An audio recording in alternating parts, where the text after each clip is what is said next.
ತೊಂದರೆ ಮಾಡುವಂತ ಕೆಲಸ ದಯವಿಟ್ಟು ಯಾರು ಮಾಡಬೇಡ.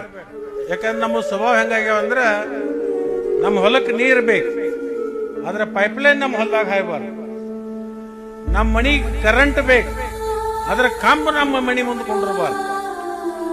ನಮ್ಮ ಹೊಲಕ್ಕೆ ಹಾದಿ ಬೇಕು, ಆದ್ರೆ ನನ್ನ ಹೊಲದಾಗ ಹಾದಿ ಮಾಡಂಗಿಲ್ಲ. ಈ ಸ್ವಭಾವ ಇಟ್ಕೊಂಡು ಆದ್ರೆ ಅಭಿವೃದ್ಧಿಗೆ ಬಹಳ ತೊಂದರೆ ಆಗ್ತದೆ. ಅದಕ್ಕೆ ದಯಮಾಡಿ ತಮ್ಮ ತಮ್ಮ ಹೊಲಗಳೊಳಗ ಪೈಪ್ಲೈನ್ ಬರುವಂತ ಸಂದರ್ಭದೊಳಗೆ ಏನಾದ್ರೂ ಬಂದ್ರೂ ಕೂಡ ಅದಕ್ಕೆ ತೊಂದರೆ ಮಾಡುವಂತ ಕೆಲಸ ದಯವಿಟ್ಟು ಯಾರು ಮಾಡಬೇಡ. ಯಾಕಂದ್ರೆ ನಮ್ಮ ಸ್ವಭಾವ ಹೆಂಗಾಗ್ಯಾವಂದ್ರೆ ನಮ್ಮ ಹೊಲಕ್ಕೆ ನೀರು ಬೇಕು, ಆದ್ರೆ ಪೈಪ್ಲೈನ್ ನಮ್ಮ ಹೊಲದಾಗ ಹಾಯಬಾರ್ದು. ನಮ್ಮ ಮನಿಗೆ ಕರೆಂಟ್ ಬೇಕು, ಆದ್ರೆ ಕಂಬ ನಮ್ಮ ಮನಿ ಮುಂದೆ ಕೊಂಡಿರಬಾರ್ದು.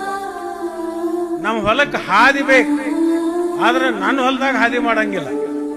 ಈ ಸ್ವಭಾವ ಇಟ್ಕೊಂಡು ಆದ್ರೆ ಅಭಿವೃದ್ಧಿಗೆ ಬಹಳ ತೊಂದರೆ ಆಗ್ತದೆ. ಅದಕ್ಕೆ ದಯಮಾಡಿ ತಮ್ಮ ತಮ್ಮ ಹೊಲಗಳೊಳಗ ಪೈಪ್ಲೈನ್ ಬರುವಂತ ಸಂದರ್ಭದೊಳಗೆ ಏನಾದ್ರೂ ಬಂದ್ರೂ ಕೂಡ